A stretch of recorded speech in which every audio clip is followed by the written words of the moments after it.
Shark Tank is a reality show of entrepreneurs pitching their business to investors. It offers viewers a crash course in what works and what doesn't when making your pitch.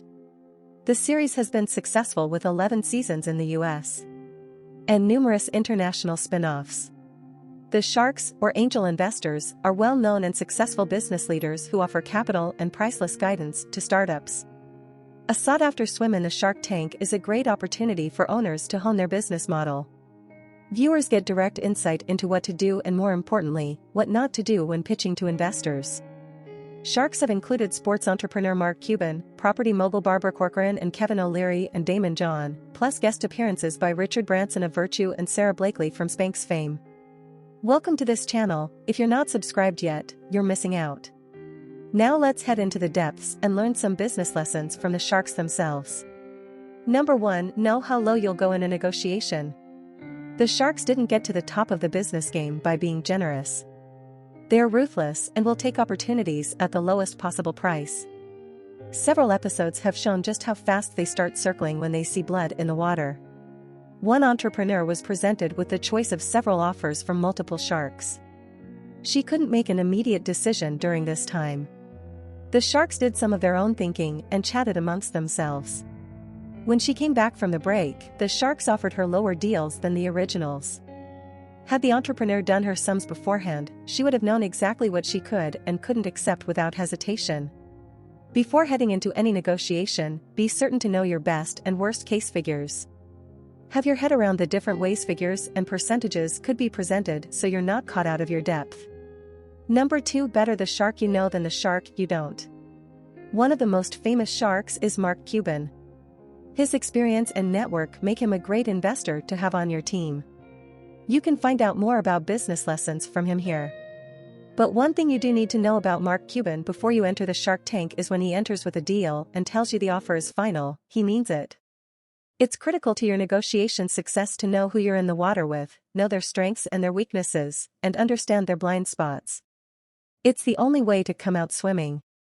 Research everyone you'll be meeting with Google and LinkedIn. You can learn everything about a potential investor. Then you'll know when to hold and when to fold. Number 3. Get in and out with your pitch. With bloodthirsty, impatient sharks circling, you don't have a hell of a lot of time to get your message across in the tank. Entrepreneurs who aren't able to get their product or service offering across in 10 seconds rarely catch the attention of the sharks. Reduce what your business does to 10 seconds or less. If you can't sum it up, then perhaps you aren't clear on exactly what you do either. If this sounds like gibberish to you, then keep watching. Investors have bigger fish to fry and aren't interested in hearing you waffle about until you finally make a point. Grab their attention, make an impact, and get your message across. If they're interested, they'll ask for details. If not, you haven't given away your idea or wasted too much time. Number 4. Know your own story. If the idea of summarizing what your business does in 10 seconds seems impossible, then you might be looking at your product or service wrong. From Elon Musk's Jeff Bezos, the world is full of business leaders who will give you the same advice. Be sure your product solves a real problem. Do people really want a vacuum cleaner that whistles a Yankee Doodle? Does the world really need a dedicated kitchen appliance for how to butter your toast?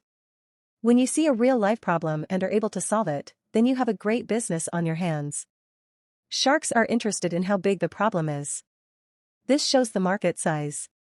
How many people are struggling to butter their toast with a knife? Or is this a completely new market that will create a new buttery toast consumer? These are figures they'll be considering and using to value your business potential. Now that you understand this, it's time to put your story together in simple terms that show the need and how you fulfill it. Number 5. Know your numbers. On top of knowing how low you can go, you need to show that you understand how you came to those amounts. How is your company valued? What is the return for an investor and how soon? All of these are regular questions any business owner should be able to answer about their venture. If you're going to quote a number, be sure you can unpack it and back it up with a hard fact. Shark Tank has had many entrepreneurs flail when asked about the most fundamental questions about their business. And when this happens with an investor, you're as good as shark bait. Losing an investor isn't only about letting the money swim away. There's another way an investor can add to your bottom line. Stick around to find out. Number 6. An advisor is far more valuable than an investor. Many people enter the Shark Tank just looking for financing. They don't think beyond the benefit of having some of the leading entrepreneurs in business. As business advisors, this is far more valuable than the money they bring to the table. A shark like Daymond John, for example, was able to leverage his own network of contacts and get one entrepreneur's product into Best Buy.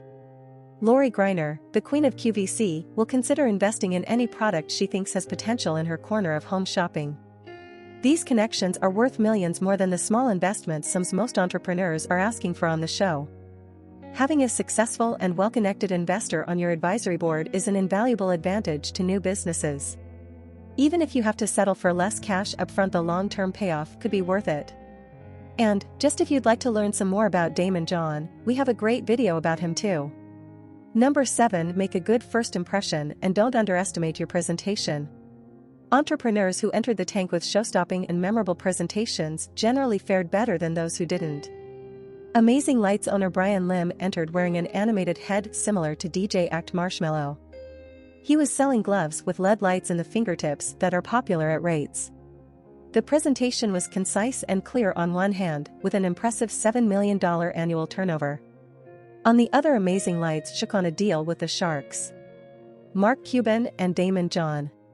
Cuban handed over $650,000 for a 5% stake, and John took licensing rights and a 20% commission for his troubles.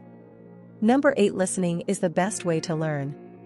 The Sharks don't hold back on their commentary and advice. Even if they aren't biting, they'll circle back around with some great wisdom for entrepreneurs to apply for future success. Often, entrepreneurs stop listening when they hear rejection, but the pearls of wisdom that follow after an investor turns you down are often the most valuable feedback notes to ensure your next pitch is a success. If you wanted their investment, you must have considered them noteworthy to begin with, so heed their advice as well. Number 9. Be the type of person an investor wants to buy into. Sharks aren't just looking for groundbreaking new products or disrupting technology. They're looking at the people behind the ideas. They are always more excited about people who have likable personalities and are passionate about their business. Be sure that despite the nerves, you get this across in a business presentation. If you can't muster the gusto yourself, then perhaps it's time to consider a business partner who can fulfill this role for you. Number 10. Be prepared to put your money where your mouth is to get an investor to bite. Sharks are weary of taking the first bite out of a business. They want to know you've sunk some of your finances into your venture and are hungry to get a return. Showing you have vested financial interest gives an investor a sense of security that you won't give up at the first sign of disaster. It shows commitment, and just imagine someone asking you to invest in their business. If they aren't willing to put any money on the line themselves, it wouldn't seem like a very sound investment, would it? The bottom line is, don't ask for money if you haven't invested yours first. Number 11. Don't fight over crumbs. Often, entrepreneurs enter the Shark Tank nervous. But as soon as the sharks show interest, they become a bit smug and demanding. This never ends well, and the sharks immediately retreat, sensing that this is most likely an indication of how the relationship will go. 2 ways to ensure you lose a deal is getting greedy and asking for more once the investor accepts your initial offer. And the other is to quibble over small differences in numbers. It's far more valuable to forego 5% or $10,000 to secure an amazing advisor and investor than to dig in your heels and lose the opportunity altogether. Number 12. Become your own and number 1 salesperson. If you can't sell your product, then it will never see the light of day. Even if you aren't selling to your customer directly, you will have to sell your ideas and yourself to everyone else, your investors, bankers, and your own team. Sharks invest in people who can sell. Mark Cuban has said time and time again that selling is the most important skill for entrepreneurs to develop. If you aren't sure how to sell, we have plenty of videos to help you on your way. Why not start with this one right here? Number 13. Have options available, or you'll be forced to settle for less. When one shark starts circling, the other sharks automatically start getting interested. When no one bites, you usually know it's game over. The best way for an entrepreneur to approach an investment pitch is to know the investor's threshold. At what point do they shut down negotiations? If an offer is placed on the table and you think it might be nearing their closing point, then instead of counteroffering, ask, "Are there any other offers on the table?" You're basically asking if there are any other ways they would structure an agreement. In terms of the Shark Tank, with more than one investor in the room, asking this has often led to another shark putting in an offer even after passing on the first round.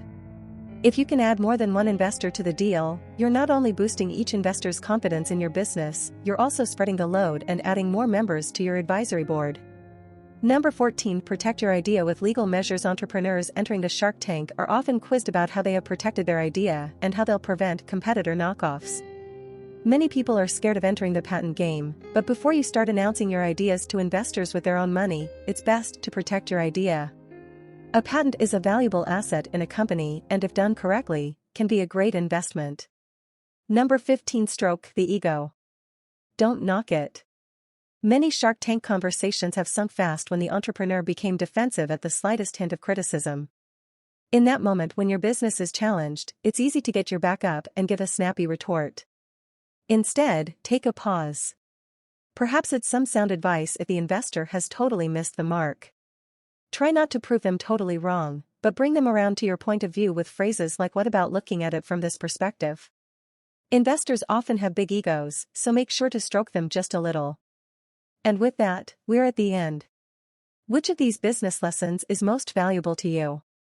And who's your favorite shark from the TV show? Let us know in the comments. And since we're at the end, what could that possibly mean? Your bonus, of course.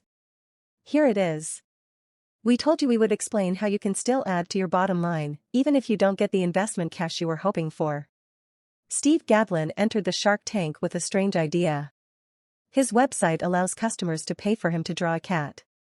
The business didn't have a great scope for growth, and the sharks couldn't really see the return on investment. But they were intrigued by the owner and his enthusiasm. Gadlin asked Mark Cuban if he would offer another form of value to his business, and Cuban was happy to oblige. So what did he ask for? Well, Gadlin asked if Cuban would sign every 1,000th cat drawing he made. This would boost his sales and directly affect his bottom line, as well as bring a ton of credibility to the business. With such a big name attached to it, it didn't cost Cuban anything, and he was happy to be part of Gadlin's quirky venture in this way.